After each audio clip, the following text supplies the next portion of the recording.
C'est pas que le Bitcoin en soi ou que les crypto-monnaies en général sont quelque chose qui en soi a plus de risques, c'est que c'est des nouveaux risques parce que c'est des nouvelles méthodes et des nouvelles stratégies. Et face à ces nouveaux risques et ces nouvelles stratégies, il faut des nouvelles réponses.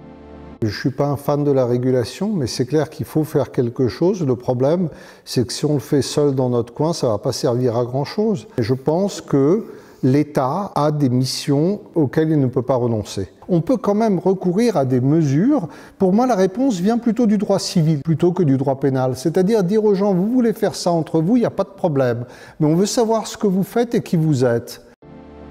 Maintenant, la question qui était posée ce soir, c'était faut-il serrer la vis aux crypto-monnaies? Vous, Alexis Roussel, qu'est-ce que vous pensez? Parce que vous, votre théorie, c'est plutôt de dire aujourd'hui, les crypto-monnaies sont surrégulées.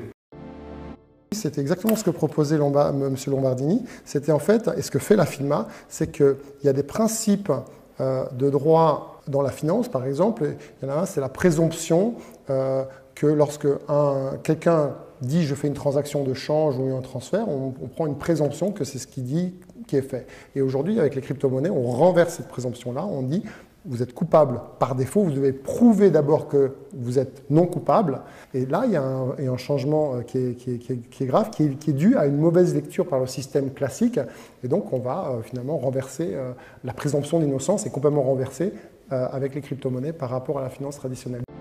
Moi, j'aimerais bien qu'on puisse en fait ouvrir la question sur dire qu'est-ce qu'on peut faire pour accompagner cette technologie de façon légale, de façon à protéger les gens de certains risques, à mon avis il faut protéger, et de façon à garantir au fait que cette technologie soit utilisée plutôt pour le bien commun que ce soit une sorte de jungle totale. Parce que si c'est la pure jungle, c'est-à-dire si c'est la jungle libertarienne, il y a des gens qui seront très contents parce qu'ils voient au fait dans le Bitcoin une espèce de libération de l'État, c'est vrai, et je comprends ce sentiment, parce qu'il y a des gens qui sont oppressés par l'État et parfois ils peuvent même avoir raison de l'être.